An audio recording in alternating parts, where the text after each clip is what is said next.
Good evening and welcome to Taylor's Daily Dispatch. I'm Riyad, bringing you the latest headlines from around Malaysia. Our top story tonight, the boycott movement. I'm Samia, reporting live from Taylor's Lakeside. Have you guys heard of boycotting? If not, let me tell you what it is. It is the act of refusing to buy or support specific items or services as a form of protest. It is growing increasingly popular around the world due to the continuing conflict between Israel and Palestine. Boycotting has gained significant traction in Malaysia, with residents deciding to boycott Israel-related items and services as a mean of protest and as a mark of solidarity with Palestine. This case study investigates the causes and effects of boycotting, the ability of impact change, and whether it is effective, justifiable, and ethical. This will be reinforced by study, examination of real-world examples, and empirical data. Thank you, Samia, for that report. Now let's move on to Gladwin, who will tell us a little bit background of the impact the boycott movement has had on Malaysia.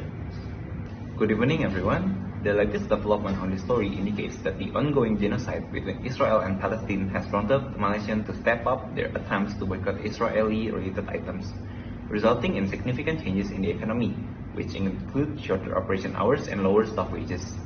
Economist and consumer organizations, on the other hand, believe that the boycott initiative has the potential to boost local products by encouraging people to seek local alternatives to Israeli companies. The boycott serves as a lesson for countries that do not appreciate the value of human life. The boycott movement is not limited to Malaysia, as other countries such as Indonesia, Turkey, and other parts of the world also carry out boycotts against Israel. Thank you, Gladwin, for this information. Now for the next section, we have decided to conduct an interview and a survey where we covered the perspectives of those residing in Malaysia. Firstly, through the survey, some of the things we considered is that out of everyone that participated, 78.7% is familiar with the concept of boycott, 72.1% is identified by the ongoing boycott of Israel-related products, 54.1% supports the boycott movement, and 42.6% believe that it is effective in trying to create change. This indicates that many individuals residing in Malaysia agree with the boycott movement to some extent. Now let's roll the tape for the interview. Please introduce yourself.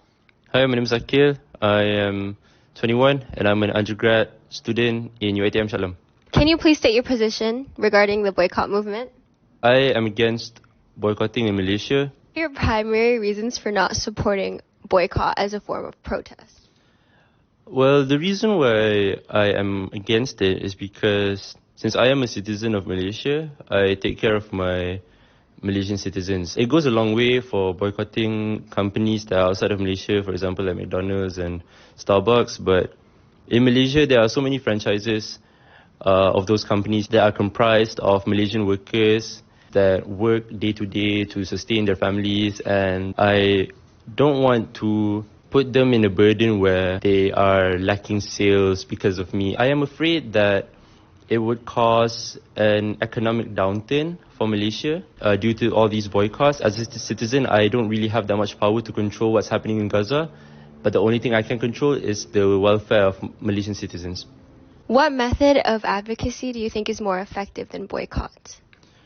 Of course, social media awareness is really important, especially in Malaysia. We have a high following of influencers, and they should take part in making sure that everyone here is aware of the real situation.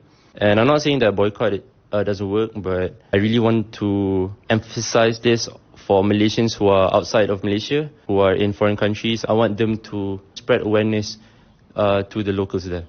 That's what I think is effective. Hello, please introduce yourself and your stance regarding the boycott movement.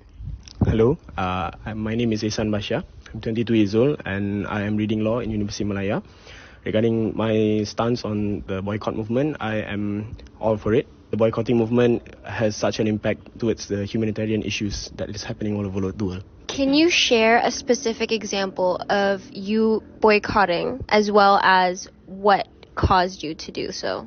One of the most prominent example is that I'm a regular customer for McDonald's. I feel like that is one of the best fast food franchise that I've ever had in my life.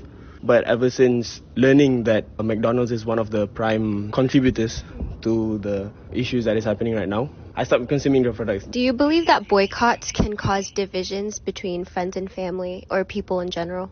I do believe that such thing can be an outcome, but I also am a believer that because this is a question of morale, I think that once we see any humanitarian issues that is happening, such in Gaza or in Congo, I feel like we should come together as one, put aside the conflicts that might occur between friends and families, because there's a much bigger issue than ourselves.